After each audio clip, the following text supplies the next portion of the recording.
मिलेगा। देखिए क्या बोला है, a weight mg is suspended from the middle of a rope, ठीक है, whose ends are at the same level, ends हमारे सेम लेवल पे है।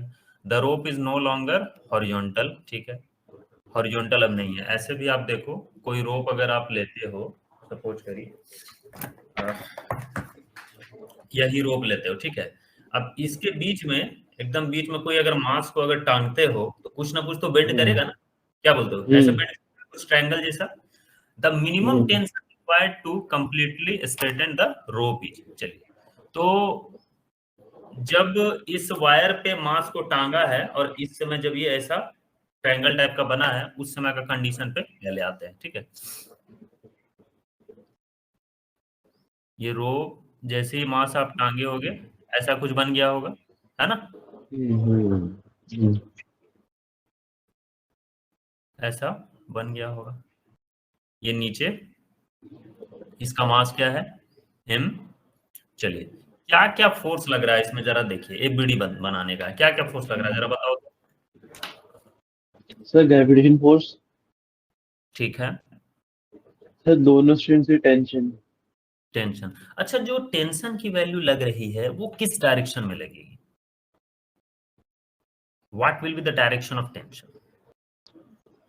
सर एक की इस साइड लगेगी, एक की सर एक की तो उसमें लगेगी नॉर्थ वेस्ट साइड में। हाँ देखो, हमेशा ध्यान रखिएगा, टेंशन जो है always act away from the object, ठीक है, जिधर भी ऑब्जेक्ट है, मान लो ये ऐसे मास है, ठीक है, अब इस पे आपने ऐसे लटका के रखा है, तो tension will act always away from the object, always away. देखो इसके लिए, इधर देखो तो इसके लिए ऑब्जेक्ट ये वाला है, तो always away from the object, ठीक है। तो छोटा छोटा कंसेप्ट अपन बिल्ड करते भी चलेंगे, ठीक है।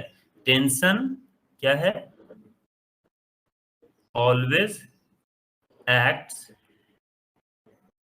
अवे फ्रॉम द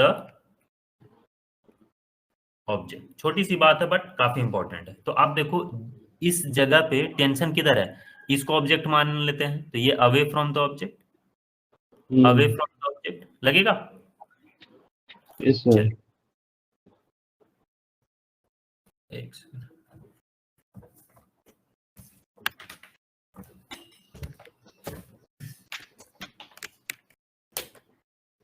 नौ, अब सारे फोर्स लगा लिए हैं, नीचे क्या आपका लग रहा होगा, भी लग रहा होगा, ठीक है। इसको पकड़ लेते हैं थीटा, ये भी थीटा ही होगा ना, क्या जी टेंशन का अपन कंपोनेंट ब्रेक करते हैं, जिधर थीटा होता है उधर कॉस में ब्रेक होता है, हमेशा ध्यान रखिएगा, क्या बात है, ठीक है। देखो एक इधर थीटा है ना, तो थीटा के अलावा टी कॉस थीटा, क्या ये बात आपको पता है। सर ये सब मुझे पता है जिधर सर, जो आप ये सब है सर, अगर आप मुझे कुछ चीज नहीं समझ में आएगी आपको बता दूंगा मैं, तो बाकी मेरे को चलिए, मतलब बेसिक तो हाँ मेरे हाँ क्लियर है। हाँ, ओके ओके ओके, चलो ठीक है। अपन जैसे तुरंत तो आपको समझ नहीं ना पाएंगे ठीक है, जी थोड़ा क्लास हो जाएगा तो अपन आपको रीड कर लेंगे कि किस वे में आपको गाइड करने का। चलिए, तो एक इधर कंपोनेंट ब्रेक करेगा 2 T sine theta, sine theta. इधर भी ब्रेक करेगा टी साइन थीटा, तो they will cancel out each other, ठीक है। हाँ सर। 2t cos theta is equal to mg, है ना। जी अब क्या बोला है कि रोप को स्ट्रेट कर देना है, तो मिनिमम टेंशन कितना रिक्वायर्ड होगा, चलिए ठीक है। अब इस रोप को बना दो आप स्ट्रेट, स्ट्रेट बना दो ऐसा, तो थीटा की वैल्यू यहाँ पे क्या हो जाएगा, अगर सर स्ट्रेट कर दोगे तो 90 डिग्री। जी चलो, तो t इज इक्वल टू क्या लिखोगे, mg बाई 2 2 cos थीटा। अब थीटा की वैल्यू 90 डिग्री होगी, तो बताओ थीटा cos 90 डिग्री की वैल्यू क्या होती है, जीरो। जीरो। तो t by M G something zero, something by zero क्या होता है, इंफिनिटी होता है ना, तो t टेंस टू इंफिनिटी। लगभग मिनिमम फोर्स क्या है, इनफाइनाइट टेंशन रिक्वायर्ड होगा to straight the rod, state the string. समझ में आई बात? तो यहाँ पे चौथा नंबर आंसर करेक्ट है। क्या कोई डाउट है?